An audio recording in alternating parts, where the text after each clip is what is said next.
আল্লাহ তাবারক ওয়া তাআলা পবিত্র কোরআনুল কারীম আল্লাহ বলছেন, বিসমিল্লাহির রহমানির রহিম,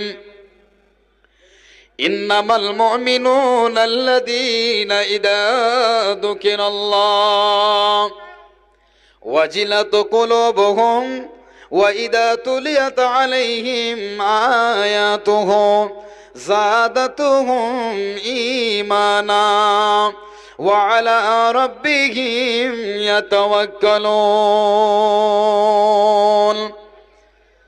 আল্লাহ রাব্বুল আলামিন মুমিনের বৈশিষ্ট্য, মুমিনের গুণাগুণ আল্লাহ তাবারক ওয়া তাআলা চারখানা এখানে বয়ান করেছেন।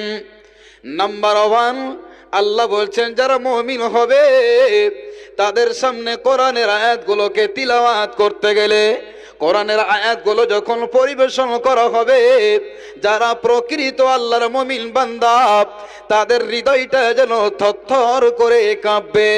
আর মুসলমান ভাইয়েরা, বাপদারের আমার, আজকে আমি আপনি শত শত বয়ান শোনার পর, আজকে আমি আপনি শত শত জলসা শোনার পর, কোরআনের তেলাওয়াত শোনার পর আমার আপনার জীবনে কোনো দিন শরীরের রোম পর্যন্ত শিহরে উঠল না, কোনোদিন কলিজার ভিতরটা দুরু দুরু কেঁপে উঠল না।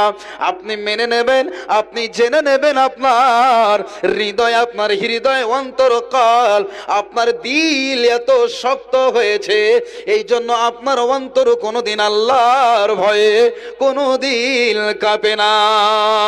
যেই কোরআনের বাণী শুনে ভাই আমার, বন্ধু আমারে, আজকে যদি আমাদের কোরআনের প্রতি টান থাকতো, কোরআনের প্রতি যদি আমাদের আকর্ষণ থাকতো, যদি কোরআনের সাথে আমাদের মহাব্বত থাকতো, আজকে যদি আমি আপনি কোরআনের তরজমা বুঝতাম, মানে তাফসীর বিশ্লেষণ ব্যাখ্যা যদি বুঝতাম, এই কোরআন কোনো মানুষের নয়, এই কোরআন আল্লাহর অবতীর্ণ করা কিতাব। যেই কিতাবে আল্লাহ বলছেন নিশ্চয় যারা মুমিন হবে রে, তাদের অন্তরখানা আল্লাহর কোরআনের বাণী শুনে তাদের হৃদয়টা যেন থরথর করে কাঁপবে। ওয়াজিলাত কুলুবুহুম, তার দিল, তার অন্তর থরথর করে কাঁপবে। কেমন?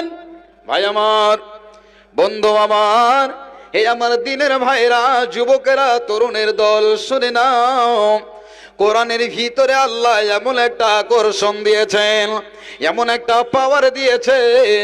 যেই উমারের নাম আপনারা শুনেছেন, যেই উমার এমন একজন বীর যোদ্ধা, বিশ্ব নবীকে মার্ডার করার জন্য, সেই নবীকে হত্যা করার জন্য সে নাঙ্গা তরবারি, খোলা তলোয়ার নিয়ে বাড়ি থেকে বেরিয়েছে, আর মাথায় পাগড়ি বেঁধে নিয়েছে। কি জন্য বেঁধেছে? আজকে আব্দুল্লাহর বেটা মোহাম্মদকে মক্কা নগরীতে জীবিত রাখবো না, না থাকবে বাঁশ না বাজবে বাঁশি, মোহাম্মদকে দুনিয়া থেকে বিদায় করে দিলে সমস্ত ঝামেলা বন্ধ হয়ে যাবে। ভাই আমার, বন্ধু আমার, ওই উমর তরবারি নিয়ে বেরিয়ে পড়লো। রাস্তায় যেতে যেতে যেতে যেতে একজন লোকের সাথে সাক্ষাৎ ঘটে গেল। বলছে, উমর রে, তোমার মনে হচ্ছে চোখ দিয়ে যেন রক্ত ঝরছে, তোমার শরীর কেন এত, তোমার চেহারা দিয়ে মনে হচ্ছে রক্ত ফুটছে। উমর, কি ব্যাপার, তুমি এত ব্যস্ত হয়ে আছো, এত কেন রাগিন্বিত অবস্থায় রয়েছো? তুমি কি জানো হে তুমি কোথায় যাচ্ছ? উমর ওমর বলছে, ও শোনো শোনো শোনো, আমার শত্রু, আমার দুশমন, আমি মোহাম্মদকে, আব্দুল্লাহর বেটাকে দুনিয়া থেকে বিদায় করে দেওয়ার জন্য আজকে তরবারি নিয়ে বাড়ি থেকে আমি নিয়ত করে বেরিয়েছি, মোহাম্মদকে দুনিয়াতে রাখবো না, মোহাম্মদকে আর জীবিত রাখবো না। এবার সে লোকটি বলছে, উমর, তুমি যে মোহাম্মদের শিরচ্ছেদ করার জন্য বেরিয়েছ, তুমি যে মোহাম্মদের মাথাকে উড়িয়ে দেওয়ার নিয়তে বেরিয়েছ, উমর, তোমার পরিবারের খবর নিয়েছ, তোমার ভগ্নিপতির বাড়িতে একটু যাও, গিয়ে খবর নাও তো দেখি। সেই জায়গাতে ওমরের ভগ্নিপতি বসে বসে যেন তারা কোরআন তেলাওয়াত করছে তার বোন। ভাই আমার, বন্ধু আমার, হযরত ওমর সেখানে গিয়ে আশ্চর্য দৃশ্য দেখে অবাক হয়ে থমকে দাঁড়িয়ে গেলেন। রাগে রাগান্বিত হয়ে নিজের বোনকে, নিজের ভগ্নিপতিকে এমন ভাবে অত্যাচার করলো, নিজের মায়ের পেটের বোনকে। বন্ধুরে আমার, ইসলামের শত্রু কেমন ছিল সেই ওমর দিন বুঝতো না, ইসলামের মহব্বত বুঝতো না রে বন্ধু। সেই ওমর সেখানে দাঁড়িয়ে নিজের বোনকে মারধর শুরু করলো। কিছুক্ষণ পর বুঝিয়ে নেওয়ার পর এবার আল্লাহ তার ভেতরে এমন রহম, এমন দয়া তার ভেতরে দিলেন, সেই দিন নিজে ক্ষমা প্রার্থী হয়ে বলছে, বলে রে আমাকে যেই কথাগুলো তোমরা তিলাওয়াত করতেছিলে ওই কথাগুলো আমাকে পুনরায় আমাকে রিপ্লাই করো। যেই তোমরা কোরআন তিলাওয়াত করতেছিলে, যেই কিতাবখানা পড়তেছিলে, আমি জীবনে এরকম কথা শুনি নাই, আজকে আমাকে দ্বিতীয়বার তোমরা শোনাও। ওমর দাঁড়িয়ে আছে, হাতে তরবারি, মাথায় পাগড়ি বাঁধানো আছে, বীর মুজাহিদ। মনে হচ্ছে চোখ দিয়ে রক্ত ঝরছে আর কপাল দিয়ে মনে হচ্ছে পাসিনা ঘাম টপকিছে। রাগে রাগান্বিত শেরের মতো যেই উমারকে দেখে বাচ্চারা পর্যন্ত ভয় পেত, যেই উমারকে দেখে বাচ্চারা পর্যন্ত মায়ের কোলে গিয়ে লুকিয়ে যেত, শয়তান পর্যন্ত উমারকে দেখে তারা রাস্তাকে ক্লিয়ার করে দিত। বলুন সুবহানাল্লাহ। সেই উমর বিশ্ব নবীকে দুনিয়া থেকে উড়িয়ে দেওয়ার জন্য নাঙ্গা তরবারি নিয়ে বেরিয়েছে। সংক্ষেপে বলছি বন্ধু, সেই উমর এবার তার বোনকে বলছে, বোন রে, তুমি যে কথাগুলো বলছিলে আবার আমাকে একবার শোনাও, রিপ্লাই করো, ঘুরে ঘুরে পড়ো।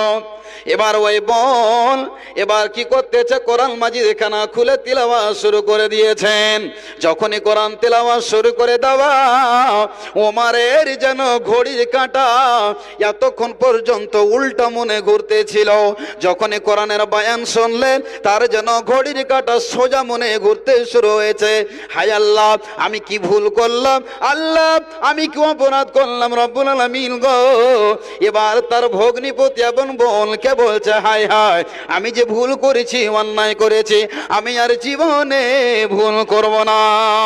আমি যে বিশ্ব নবীকে, মুহাম্মদকে মার্ডার করার জন্য বাড়ি থেকে বেরিয়েছি, চলো চলো আমাকে মুহাম্মাদের কাছে নিয়ে যায়। আর সেদিনই বিশ্ব নবী ফজরের নামাজ পড়ার পর আল্লাহ তাবারক ওয়া তাআলার কাছে দোয়া করছেন, মালিক আল্লাহ তুমি উমরকে ইসলামের ছায়া তলে এনে দাও রব্বুল আলামিন গো, না হলে তুমি কি করো, হামজাকে ইসলামের ছায়া তলে নিয়ে এসো। আল্লাহ রব্বুল আলামিন যদি উমরের মতো বীর যোদ্ধা সিংহ যদি ইসলাম কবুল করে না, তবে ইসলামের প্রতি কেউ হাত উঠাতে পারবে না। এইদিকে বিশ্ব নবী দোয়া করছেন, আর ওমরের দিকে খোলা তরবারি নিয়ে মুহাম্মদকে দুনিয়া থেকে বিদায় করার জন্য বেরিয়েছে।